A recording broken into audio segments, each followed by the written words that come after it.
Buenos días, señor Bekis. días. Tenemos conocimiento que usted durante la última dictadura cívico-militar fue detenido y mantenido en condición de desaparecido y le pedimos que pueda hacer un relato al tribunal de las circunstancias que le rodearon su secuestro y desaparición. Hola, soy Marco Fajardo y esta es una nueva entrevista del Mostrador. En esta ocasión estamos con un artista muy especial, Marco Bekis. Él es cineasta y escritor. Ha hecho películas notables como Caracho Limpo y Figli. Ambas hablan de lo que fue el terrorismo de Estado en la Argentina en la década del 70. Queríamos conversar con él en esta ocasión por este libro, La soledad del subversivo, un libro de Marco donde él cuenta su experiencia el año 77 en Argentina cuando fue detenido por las Fuerzas Armadas, y queríamos conversar con él sobre esta obra. Muchas gracias, Marco, por recibir. Hola a todo el mundo allá lejos en Chile.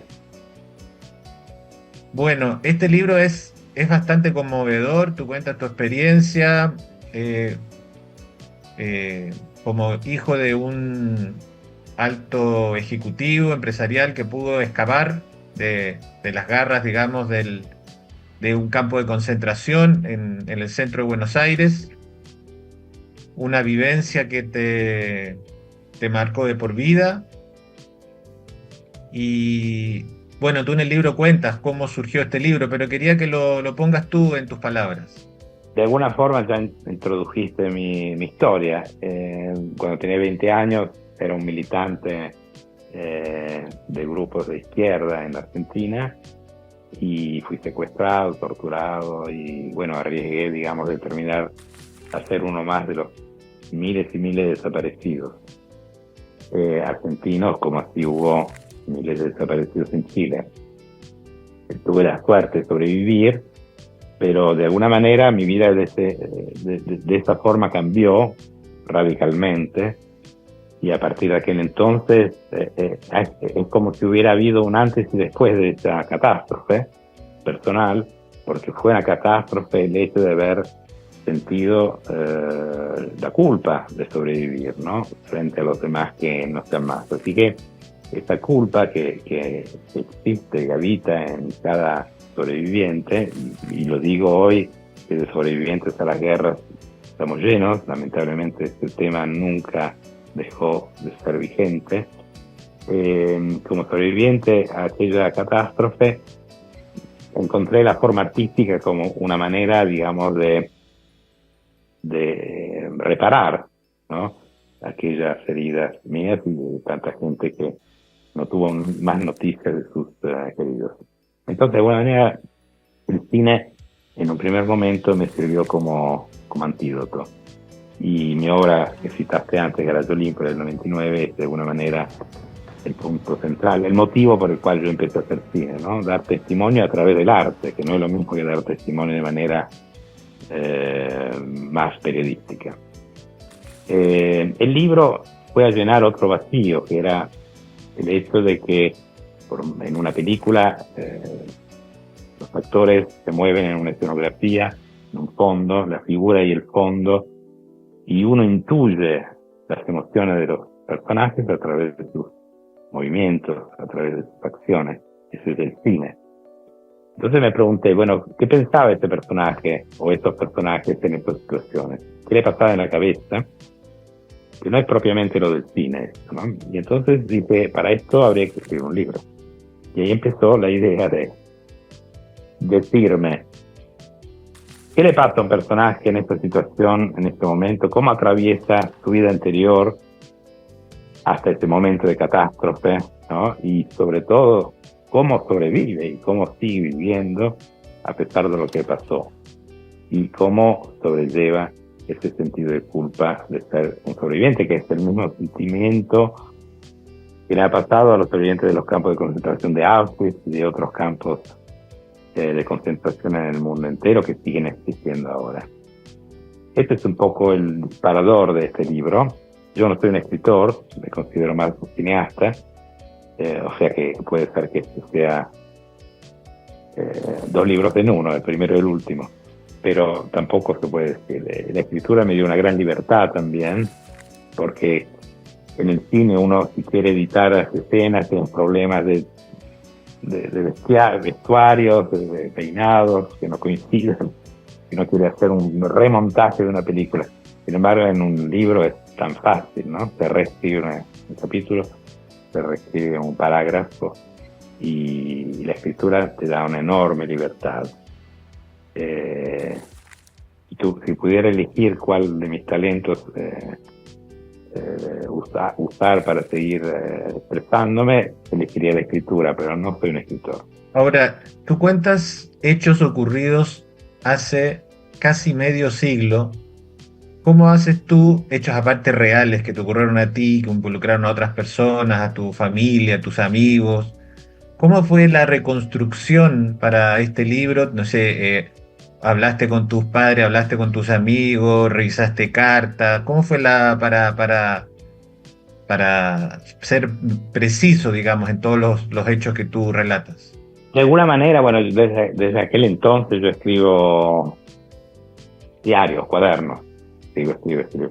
Así que, digamos, mis notas de aquel entonces hasta hoy fueron muy útiles, ¿no? Para ahondarme en aquellos momentos. Pero el esfuerzo mayor que hice fue entender con qué estilo escribir este libro.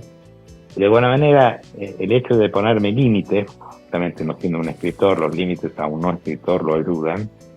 Y los límites fueron de utilizar la primera persona en presente, ¿no? O sea, yo cuento la historia como si me pasara en el momento, por lo cual no hay un después, hay solo un antes. Este límite me permitió recuperar en mi memoria cada detalle, ¿no? Si hubiera escrito a la Dostoyevsky en tercera persona, con un personaje que no soy yo, me hubiera metido en un brete complicado, porque me hubiera puesto en competición con la literatura mundial. No que esto no lo sea, porque también hay libros como La memoria de Adriano y Yourcenar, que también están escritos en primera persona presente, pero de alguna manera me pareció una forma más fácil para no disparar para cualquier lado. Ahora, la memoria vuelve. Me acaba de pasar ayer, no sé si te viene el caso, pero es una anécdota interesante, de que una señora que se ocupa de reconstruir la memoria en el Departamento de Derechos Humanos de Buenos Aires, del Estado, digamos, que ahora están desmantelando, pero existe un organismo que se llama Secretaría de Derechos Humanos en el Gobierno de Buenos Aires, me llamó para tener un Zoom conmigo, para ver si coincidían algunas imágenes de personas que yo vi en algún instante de mi permanencia en el lugar donde fui secuestrado, el Club Atlético de Buenos Aires.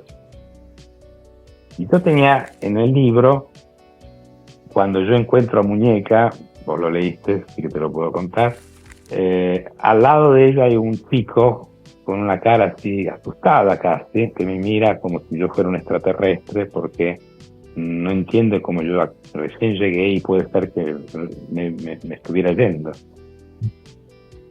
Bueno, este chico nunca supe quién era.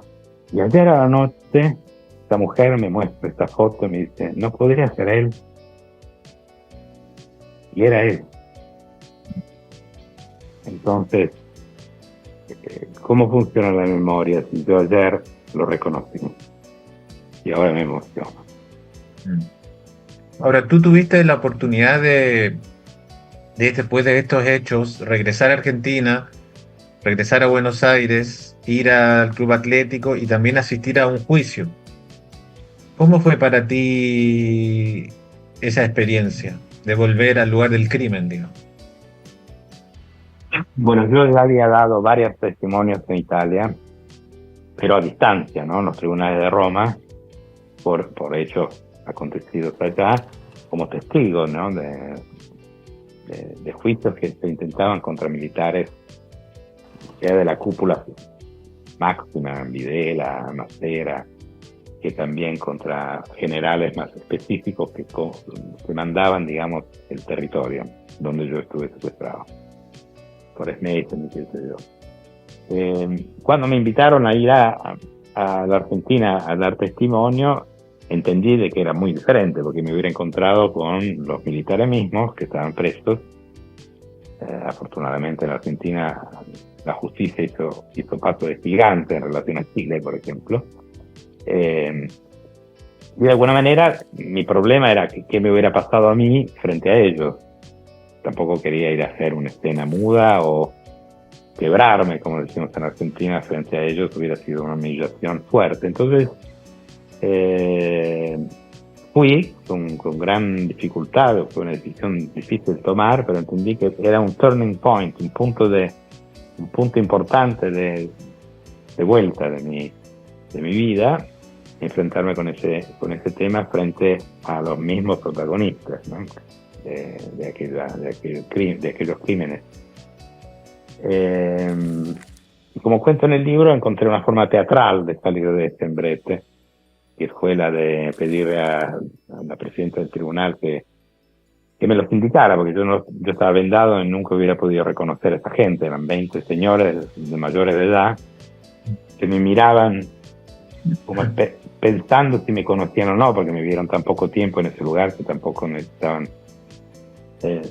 tampoco yo podía pretender que se recordaban de mí, ¿no? Y la señora del tribunal me los indicó uno por uno y me dijo quién eran, después de haber accedido a que las partes aprobaran mi pedido. Entonces saqué una virome y empecé a escribir sus nombres en un papel blanco que me había preparado. Y esta forma de picarlos a ellos, ¿no? De alguna manera como escribir los nombres, que tampoco me interesaba escribirles exactamente. Era garabatos sobre una hoja, que a ellos les parecía que yo los estaba picando. Me sirvió para cargar, digamos, y darme una seguridad frente a ellos y poder, por 1 hora y media, contar todo lo que me había pasado ahí y todas las torturas y todas las violaciones que a mí me hicieron y que evidentemente hicieron a todos los demás, ¿no? Y haberlo podido decir, explicar sin pudor frente a ellos fue muy importante, y era lo que yo temía de no lograr hacerlo. Fue muy importante también. Este fue un momento importante de mi vida, 2010. Bueno, y ahora estoy preparando un film sobre esto, así que bueno, veremos otro film sobre el tema.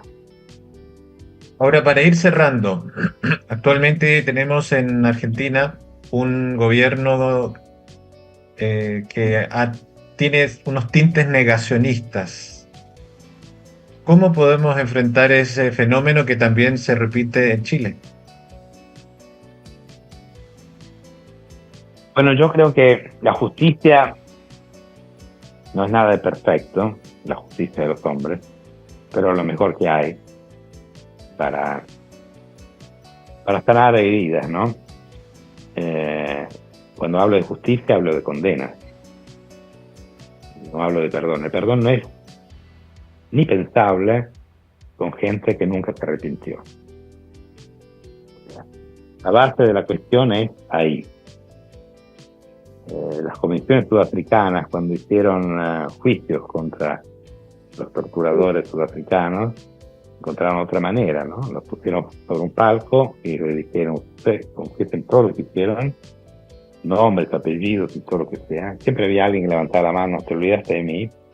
Y cuando terminaban su confesión frente a un público enorme, ya no eran nada, estaban vaciados. Entonces, eventualmente el perdón era posible. Pero frente a militares que llegan a tribunales como, digamos, llenos de cinismo, o frente a los militares chilenos, yo conozco todo de Chile también, obviamente he estudiado bastante. Escribía también ahora un libro breve sobre Chile, para el cincuentenario del golpe de Estado. Y estuve también investigando, ¿no? ¿Cómo se llamaba el jefe de la DIN ahí? Manuel Contreras. Bueno, ver esta entrevista de este tipo que muestra sus cuadros, sus pequeñas condecoraciones, que le hizo un periodista extranjero, ¿no? Y que murió en su cama, como Pinochet, que murió en su cama, lo encuentro horroroso para las nuevas generaciones que se están formando, horroroso. Por lo menos podemos decir que Videla murió en una celda, ¿no? Murió en una celda sentado en un inodoro. La imagen es diferente, ¿no? Y esto crea otro tipo de impacto. Yo creo que el miedo que nuestra sociedad vivió en un periodo de dictadura no se va sino más. Y que de alguna manera siento que en Chile, yo tengo muchos parientes chilenos también, que veo a veces, y algunos de ellos no elaboraron lo que ha pasado de la manera en la cual lo estoy elaborando yo, o tú. Y tenemos, por cierto, ciertas diferencias. Y lo entiendo, Oscar, lo entiendo, no lo justifico, pero entiendo de que es un miedo que les quedó pegado en la piel, como si fuera algo pegajoso. El miedo de nombrar a Pinochet, el miedo de, como si hubiera algunos fantasmas que circulan por ahí y que en cualquier momento puedan volver. ¿Cuál es el antídoto? La justicia. Deberían haber ido presos. Pinochet debería haber sido extraditado de Londres directamente a España. No debería haber vuelto, que por otra parte fue una vuelta cómica, ¿no? Porque él se levantó de su silla de ruedas ni bien bajó del avión. O sea, le tomó el pelo a todo el mundo, al mundo entero. Además de los ingleses tan estúpidos de tomar esa decisión tan equivocada. Yo creo que no tiene nada que ver con la venganza, la justicia. Justicia tiene que ser justa, pero tiene que estar aplicada de manera... Y además, estas cuestiones, como la argentina o la chilena, no desaparecen. O sea, la metáfora del desaparecido vuelve. Las próximas generaciones, por más que no hayan vivido nunca esa experiencia, van a volver a ese tema, porque estas heridas quedan. Y si no se sanan, se reabren. Lo que pasó en el 2019, 18, no me acuerdo, en Chile, con las protestas populares de jóvenes por las calles, etc. ¿De dónde viene todo esto? Si no es de un sistema económico que fue apretando, digamos, los cordones a todo el mundo, que venía de allá, ¿no? Porque tienen una constitución que no se ha podido cambiar, ¿no? ¿Y por qué no se cambió? Por miedo del cambio, por miedo de que algo pueda pasar.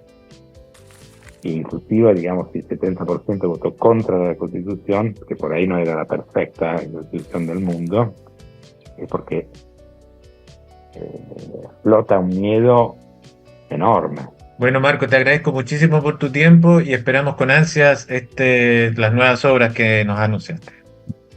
Muchísimas gracias a vos, Marco.